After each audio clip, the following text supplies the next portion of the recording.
ಜೋಗತಿ ಕಲ್ಲು ಆನಂದ ಕಂದ BCA first sem ವಿದ್ಯಾರ್ಥಿಗಳಿಗೆ ಪಠ್ಯಕ್ರಮದಲ್ಲಿ ಈ ಕಥೆಯನ್ನು ನೀಡಲಾಗಿದೆ. ಇದರ ಸಾರಾಂಶವನ್ನು ಈಗ ಇಲ್ಲಿ ಪ್ರಸ್ತುತಪಡಿಸುತ್ತಿದ್ದೇನೆ. ಹೊಸದಾಗಿ ಮದುವೆಯಾದ ವಧು ತನ್ನ ಅತ್ತೆಯ ಮನೆಗೆ ಬಂದಾಗ ಹಳ್ಳಿಯ ಸಂಪ್ರದಾಯದಂತೆ ಜೋಗತಿಯ ಕಲ್ಲನ್ನು ಪೂಜಿಸಲು ಹೋಗುತ್ತಾಳೆ. ತನ್ನ ತಂಗಿಯೊಂದಿಗೆ ಆಕೆಯು ಅತ್ತೆಯ ಮನೆಗೆ ಹೋಗಲು ಎತ್ತಿನ ಗಾಡಿಯಲ್ಲಿ 18 ಮೈಲಿಗಳಷ್ಟು ಪ್ರಯಾಣಿಸುತ್ತಾರೆ. ಕಾಡು ಹಾಗೂ ನದಿಗಳ ನಡುವಿನ ಪ್ರಯಾಣವು ಕಷ್ಟಕರವಾದರೂ ಅದು ಬಹಳ ರೋಮಾಂಚನಕಾರಿಯಾಗಿರುತ್ತದೆ. ವಿಶೇಷವಾಗಿ ನದಿಯಲ್ಲಿ ನೀರಿಗಿಳಿದು ನಡೆದಾಗ ಅವರಿಗೆ ಅಪಾರ ಸಂತೋಷವಾಗುತ್ತದೆ. ಸಂಜೆ ಹೊತ್ತಿಗೆ ಅವರು ಹಳ್ಳಿಯನ್ನು ತಲುಪಿ ಗೃಹಪ್ರವೇಶ ಮತ್ತು ಇತರೆ ಸಾಂಪ್ರದಾಯಿಕ ಕಾರ್ಯಕ್ರಮಗಳನ್ನು ಮುಗಿಸುತ್ತಾರೆ. ಮರುದಿನ ಬೆಳಗ್ಗೆ ಹಿರಿಯರ ಮುತ್ತೈದೆಯರು ವಧುವಿಗೆ ಎಣ್ಣೆ ನೀರು ಹಾಕಿ ಹೊಸ ಸೀರೆ ಉಡಿಸಿ ಅಲಂಕರಿಸುತ್ತಾರೆ. ವಧುವಿನ ಜೊತೆ 5-6 ಮುತ್ತೈದೆಯರು ಪೂಜೆ ಸಾಮಗ್ರಿಗಳ ತಟ್ಟೆಗಳನ್ನು ಹಿಡಿದು ವಾದ್ಯಗಳೊಂದಿಗೆ ಹೊರಡುತ್ತಾರೆ. ಆಗ ಇವರೆಲ್ಲರೂ ಎಲ್ಲಿಗೆ ಹೋಗುತ್ತಿದ್ದಾರೆ ಎಂದು ತನ್ನ ಭಾವನನ್ನು ಕೇಳಿದಾಗ ಅವರು ಜೋಗತಿ ಕಲ್ಲು ಪೂಜೆ ಮಾಡಲು ಎಂದು ಉತ್ತರಿಸುತ್ತಾರೆ. ಆ ಹಳ್ಳಿಯ ಒಂದು ವಿಶಿಷ್ಟ ಸಂಪ್ರದಾಯದ ಬಗ್ಗೆ ತಿಳಿದುಕೊಂಡರು. ಆ ಸಂಪ್ರದಾಯದ ಪ್ರಕಾರ ಹೊಸದಾಗಿ ಮದುವೆಯಾಗಿ ಆ ಹಳ್ಳಿಯ ಮನೆಗೆ ಬಂದ ಸೊಸೆಯರು ಊರಿನ ಹೊರಗಿರುವ ಜೋಗತಿ ಕಲ್ಲು ಎಂಬ ಕಲ್ಲನ್ನು ಪೂಜಿಸಬೇಕು. ಇದು ಎಲ್ಲ ಜಾತಿ ಧರ್ಮದ ಜನರು ಅನುಸರಿಸುವ ಸಂಪ್ರದಾಯವಾಗಿದ್ದು, ಇದರಿಂದ ಮುತ್ತೈದೆತನ, ಸಂತಾನ ಹಾಗೂ ಸಂಪತ್ತು ಹೆಚ್ಚಿಸುತ್ತದೆ ಎಂಬುದು ಅಲ್ಲಿನ ಜನರ ನಂಬಿಕೆ. ಇತಿಹಾಸದಲ್ಲಿ ಮಾಸ್ತಿ ಕಲ್ಲು ಮತ್ತು ವೀರಗಲ್ಲುಗಳ ಬಗ್ಗೆ ಕೇಳಿದ್ದೆ. ಈ ಮಧುವನಗಿತ್ತಿಗೆ ಜೋಗತಿ ಕಲ್ಲು ಎಂಬ ಹೆಸರು ಹೊಸದಾಗಿತ್ತು. ಈ ಸಂಪ್ರದಾಯವು ಅಲ್ಲಿಯ ಅನನ್ಯ ವೈಶಿಷ್ಟ್ಯ ಎಂದು ತಿಳಿದುಕೊಂಡ ಮೇಲೆ ಅವರು ತಕ್ಷಣವೇ ಆ ಕಲ್ಲನ್ನು ನೋಡುವ ಆಸಕ್ತಿಯಿಂದ ಅದೇ ಸಂಜೆ ಅದನ್ನು ನೋಡಲು ಹೋದರು. ಒಂದು ಹಳ್ಳಿಯ ಹೊರಭಾಗದಲ್ಲಿ ಹಳ್ಳದ ದಡದಲ್ಲಿ ದೊಡ್ಡ ಆಲದ ಮರವಿದೆ. ಅದರ ಕೆಳಗೆ ಕಲ್ಲು ಮತ್ತು ಗಾರೆಯಿಂದ ಕಟ್ಟಿದ ಒಂದು ಕಟ್ಟೆ ಇದೆ. ಆ ಕಟ್ಟೆಯ ಮೇಲೆ 3 ಅಡಿ ಎತ್ತರದ ಕಲ್ಲಿಂದ ಕೆತ್ತಿದ ಒಂದು ಹೆಣ್ಣಿನ ಮೂರ್ತಿಯನ್ನು ಇರಿಸಲಾಗಿದೆ. ಈ ಮೂರ್ತಿಯು ಕಲಾತ್ಮಕವಾಗಿ ಹೆಚ್ಚು ಸುಂದರವಾಗಿಲ್ಲದಿದ್ದರೂ ಹಳ್ಳಿಯ ಜನರ ಭಕ್ತಿಯಿಂದ ಅದಕ್ಕೊಂದು ವಿಶೇಷ ಸೌಂದರ್ಯ ಬಂದಿದೆ. ಎಣ್ಣೆ, ಬೆಣ್ಣೆ ಹಚ್ಚಿ ಧೂಪ, ಕರ್ಪೂರ ಹಾಗೂ ಹೂವುಗಳಿಂದ ಮೂರ್ತಿಯನ್ನು ಪೂಜಿಸಲಾಗಿದೆ. ಆಲದ ಮರದ ರೆಂಬೆಗಳಿಗೆ ಚಿಕ್ಕ ಚಿಕ್ಕ ತೊಟ್ಟಿಲುಗಳನ್ನು ಮತ್ತು ತೋರಣಗಳನ್ನು ಕಟ್ಟಲಾಗಿದೆ. ಇದೆಲ್ಲವನ್ನು ನೋಡಿದ ಆ ಮಧುವನಗಿತ್ತಿ ದೇವರು ಒಬ್ಬನೇ ಎಂಬ ನಂಬಿಕೆ ಇದ್ದರೂ ಇಷ್ಟೊಂದು ಜನರ ಭಕ್ತಿ ಇರುವ ಮೂರ್ತಿಯೂ ದೇವರಾಗಿರಬಹುದಲ್ಲವೇ ಎಂದು ಯೋಚಿಸುತ್ತಾರೆ. ಆದರೆ ಆ ಮೂರ್ತಿಯನ್ನು ಜೋಗತಿ ಕಲ್ಲು ಎಂದು ಯಾಕೆ ಕರೆಯುತ್ತಾರೆ ಎಂಬ ಪ್ರಶ್ನೆ ಆ ಹೊಸ ಸೊಸೆಗೆ ಮೂಡುತ್ತದೆ. ಜೊತೆಯಲ್ಲಿರುವವರನ್ನು ಕೇಳಿದಾಗ ಅದರ ಬಗ್ಗೆ ಅವರಿಗೆ ತಿಳಿದಿಲ್ಲ. ಆದರೆ ಹಳ್ಳಿಯ ಹಿರಿಯರಾದ ಸುಮಾರು 80 ವರ್ಷದ ಧರ್ಮಣ್ಣ ಅವರಿಗೆ ಅದರ ಕಥೆ ತಿಳಿದಿದೆ ಎಂದು ಅವರು ಹೇಳುತ್ತಾರೆ. ಆ ರಾತ್ರಿ ಧರ್ಮಣ್ಣನನ್ನು ತಮ್ಮ ಮನೆಗೆ ಕರೆಸಿಕೊಳ್ಳುತ್ತಾರೆ. ಒಬ್ಬ ಮುದುಕ ಬಂದು ಶರಣಾರ್ಥಿ ಎಂದು ಕೇಳಿಕೊಂಡು ಒಂದು ಗೋಡೆಗೆ ಒರಗಿಕೊಂಡು ಕಥೆಯನ್ನು ಪ್ರಾರಂಭಿಸುತ್ತಾರೆ.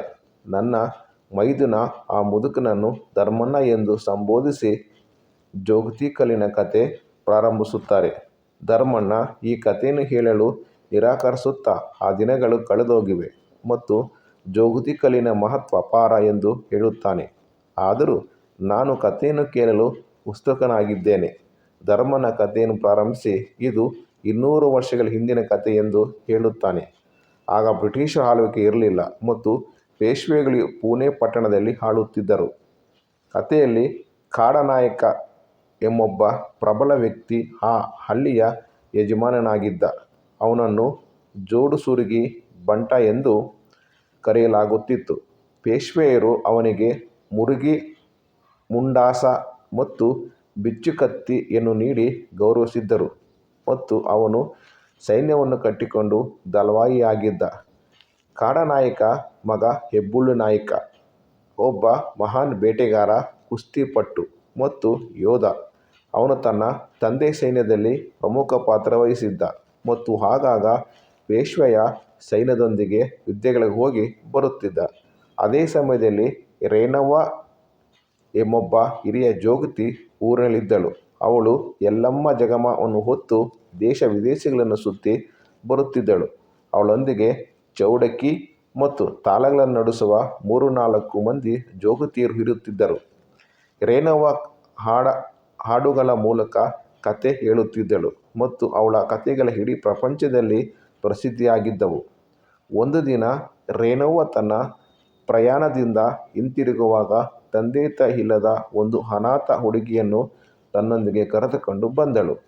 ರೇಣವ್ವ ಕೂಡ ಬೇರೆ ಯಾರೂ ದಿಕ್ಕಿಲ್ಲದ ಒಂಟಿ ಹೆಣ್ಣಾಗಿದ್ದಳು. ಒಬ್ಬ ಪರದೇಶಿ ಹುಡುಗಿಯನ್ನು ರೇಣವ್ವ ಎಂಬಾಕೆ ದತ್ತು ತೆಗೆದುಕೊಂಡು 10 ವರ್ಷ ಬರುವುದರೊಳಗೆ ಆಕೆಯನ್ನು ಜೋಗತಿ ದೇವದಾಸಿ ಮಾಡಿದಳು. ಆ ಹುಡುಗಿಯ ಹೆಸರು ಚಂದ. ಅವಳು ತುಂಬಾನೇ ಸುಂದರವಾಗಿದ್ದಳು. ರೇಣವ್ವ ಕತೆಗಳನ್ನು ಕೇಳಿ ಜೋಗ ಬೇಡಿ ಸಾಕಷ್ಟು ಹಣ ಸಂಪಾದಿಸಿದ್ದಳು. ಚಂದ ಅವಳೊಂದಿಗೆ ಬೇರೆ ಊರುಗಳಿಗೆ ಹೋಗಿ ಬರುತ್ತಿದ್ದಳು ಮತ್ತು ಕತೆಯನ್ನು ಕೇಳಿ ತುಂಬ ಚಂದ ಜಾಣೆಯಾಗಿದ್ದಳು.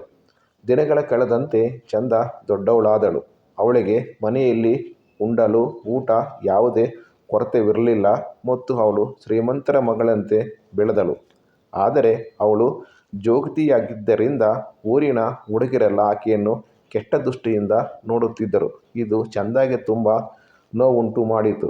ತನ್ನ ವಯಸ್ಸಿನ ಹುಡುಗಿಯರೆಲ್ಲ ಮದುವೆಯಾಗಿ ತುಂಬ ಗೌರವದಿಂದ ಬಾಳುವುದನ್ನು ಕಂಡು ತಾನು ಕೂಡ ಮದುವೆಯಾಗಬೇಕೆಂದು ಅವಳು ಹಂಬಲಿಸುತ್ತಿದ್ದಳು.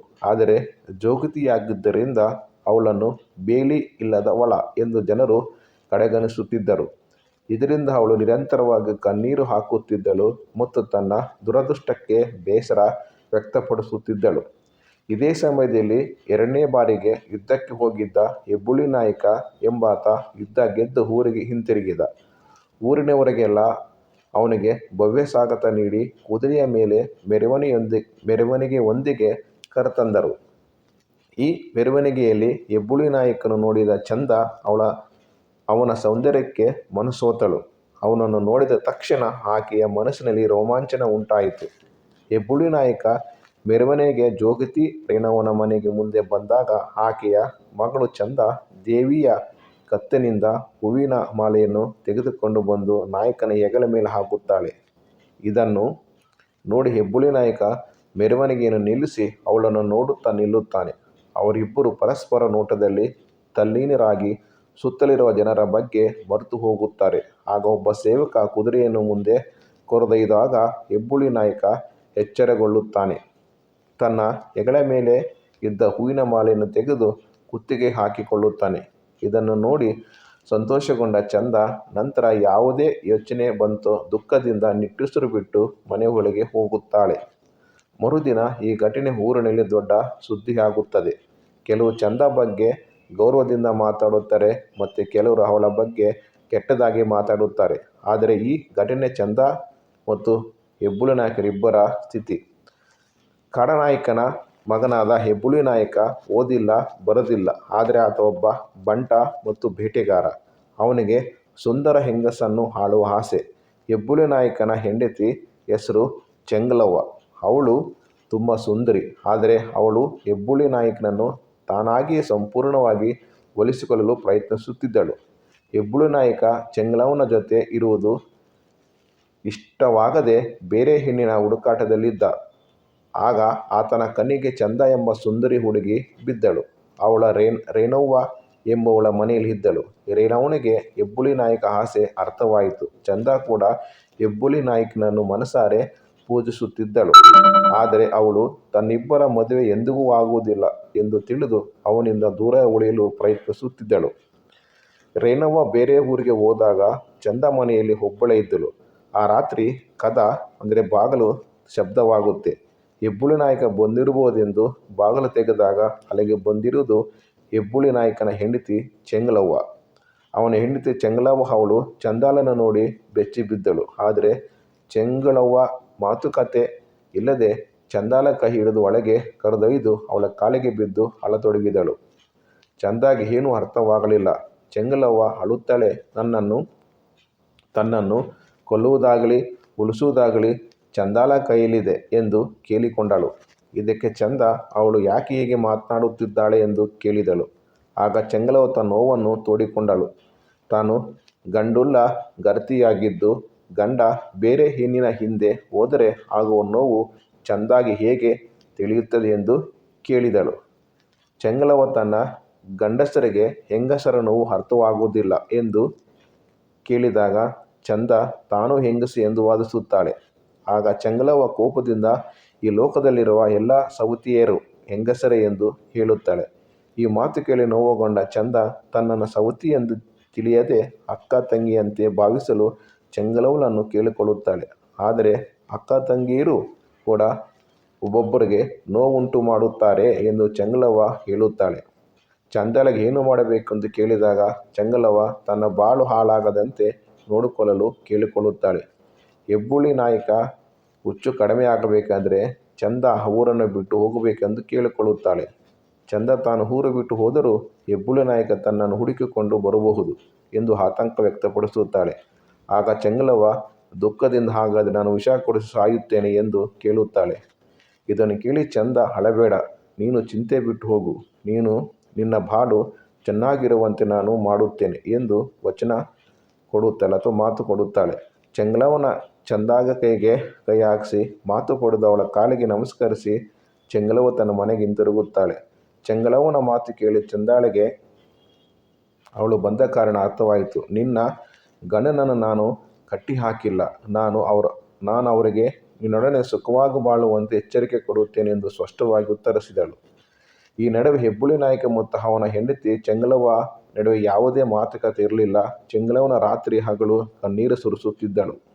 ಈ ಕತೆ ಹೆಬ್ಬುಳಿ ನಾಯಕ, ಅವನ ಹೆಂಡತಿಯ ಚೆಂಗಲವ ಮತ್ತು ಚಂದ ನಡುವಿನ ಸಂಬಂಧದ ಬಗ್ಗೆ ವಿವರಿಸುತ್ತದೆ. ಹೆಬ್ಬುಳಿ ನಾಯಕ ಮನಸ್ಸು ಚಂದ ಕಡೆಗೆ ಒಳೆದಿದೆ. ಇದರಿಂದಾಗಿ ಅವನ ಹೆಂಡತಿ ಚೆಂಗಲವ ತುಂಬ ದುಃಖಿತಳಾಗಿದ್ದಾಳೆ. ಈ ಗೊಂದಲದಲ್ಲಿ ಯಾರಿಗೂ ಸಂತೋಷವಿಲ್ಲ. ಹೆಬ್ಬುಳಿ ನಾಯಕ ಮೂಗಿಗೆ ತುಪ್ಪ ಹಚ್ಚಿದ ಬೆಕ್ಕಿನಂತೆ ಕೇವಲ ಆಸೆಪಟ್ಟಿದ್ದಾನೆ ಹೊರತು ತನ್ನ ನೋವನ್ನು ಯಾರಿಗೂ ಹೇಳಿಕೊಳ್ಳದೆ ಕೊರಗುತ್ತಿದ್ದಾನೆ. ಒಮ್ಮೆ ಆಸೆ, ಇನ್ನೊಮ್ಮೆ ನಿರಾಸೆ ಮನಸ್ಥಿತಿಯಲ್ಲಿ ಚಂದ ಹಲವು ಯೋಚನೆಯಲ್ಲಿ ಮುಳುಗಿದ್ದಾಳೆ. ನಂತರ ನಾಳೆ ಮುದುಕಿ ಬರುವುದರೊಳಗೆ ಎಲ್ಲ ಕೆಲಸ ಮುಗಿಸಬೇಕು ಎಂದು ನಿರ್ಧರಿಸುತ್ತಾಳೆ. ಮರುದಿನ ಹಳ್ಳದ ದಂಡೆಯಲ್ಲಿರುವ ಆಲದ ಮರದ ಕೆಳಗೆ ಜೋಗತಿ ಚಂದ ಸತ್ತು ಬಿದ್ದಿರುವುದು ಬೆಳಗ್ಗೆ ಹಳ್ಳಿಯಲ್ಲಿ ಸುದ್ದಿಯಾಗುತ್ತದೆ. ಆಕೆ ದೇಹವು ಅಚ್ಚು ಹಸಿರು ಬಣ್ಣಕ್ಕೆ ತಿರುಗಿದ್ದು ನೋಡಲು ಹೆದರಿಕೆ ಹುಟ್ಟಿಸುವಂತಿತ್ತು. ಆ ಕಾಲದಲ್ಲಿ ಪೊಲೀಸರ ವಿಚಾರಣೆ ಇರಲಿಲ್ಲ. ಅಲ್ಲಿಗೆ ದೊರೆ ಸಮನಾಗಿದ್ದ ಕಾಡನಾಯಕ ಬಂದು ಇದು ಸರಿ ಎಂದರೆ ಆ ಮಾತಿಗೆ ಊರಿನ ಜನರು ಬದ್ಧರಾಗಿದ್ದರು.